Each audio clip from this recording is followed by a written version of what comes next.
मामा मुझे भूख लगी है।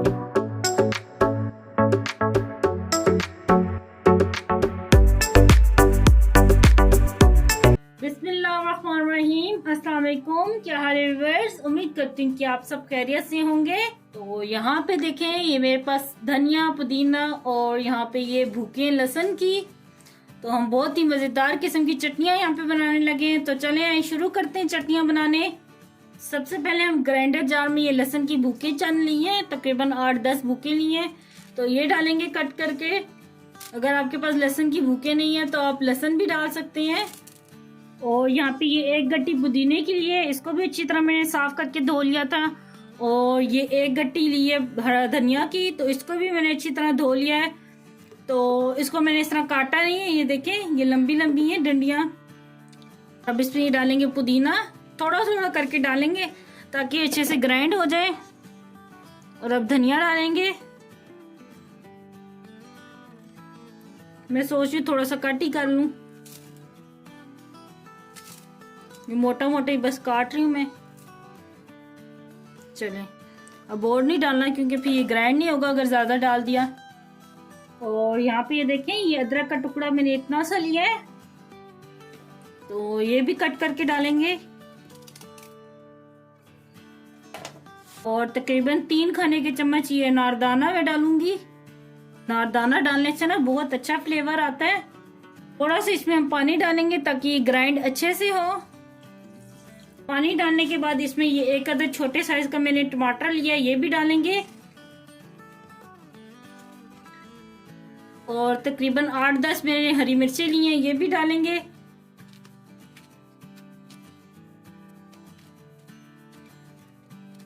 और हरी मिर्चें डालने के बाद यहाँ पे मैंने एक छोटा सा बिल्कुल ये प्याज लिया है, ये देख रहे हैं साइज आप, इसको भी कट करके डालेंगे।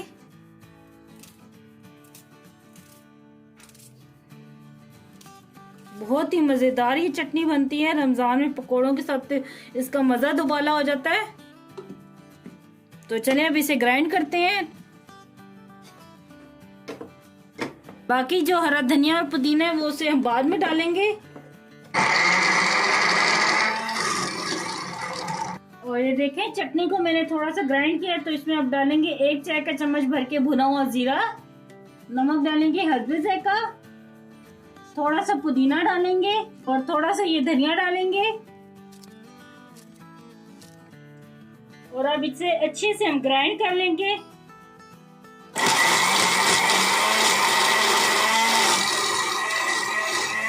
तो लें जी, ये चटनी ग्राइंड हो गई है, अब इसको निकाल लेंगे हम।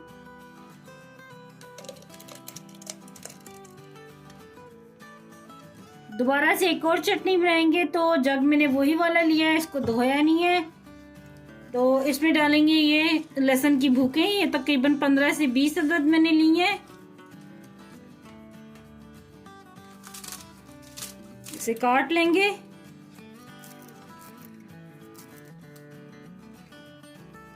भूखों के बाद इसमें ये डालेंगे हरी मिर्चें, ये तकरीबन मैंने 1 पाव हरी मिर्चें ली हैं क्योंकि धनिया ज्यादा था।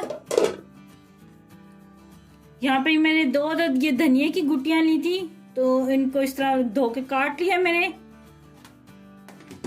ये डालेंगे, थोड़ा थोड़ा करके डालेंगे, सारा नहीं एक साथ डालेंगे।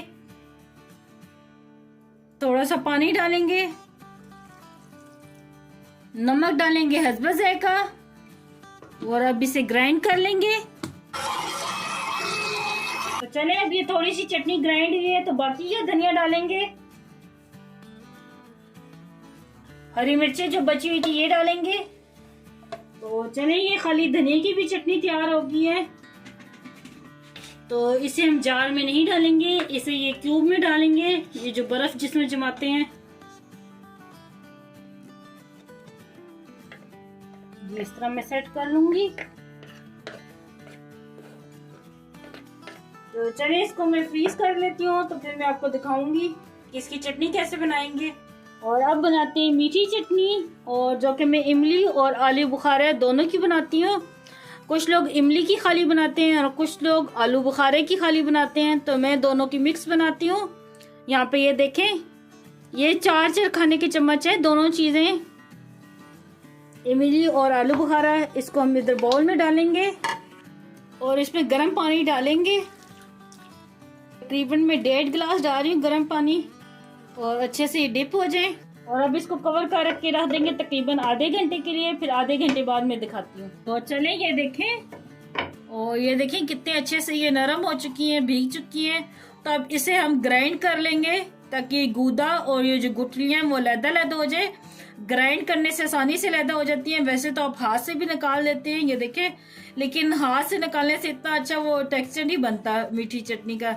ग्राइंड करके बहुत ज़्यादा अच्छा बनता है। तो इसलिए इसको ग्राइंड करेंगे तो फिर मैं आपको दिखाती हूँ।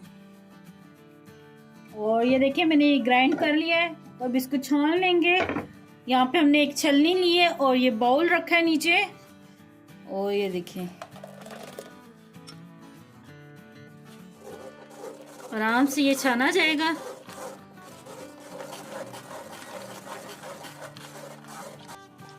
और ये देखें चम्मच से मैंने थोड़ा सा किया है, लेकिन हाथों से ज़्यादा अच्छे हो जाता है।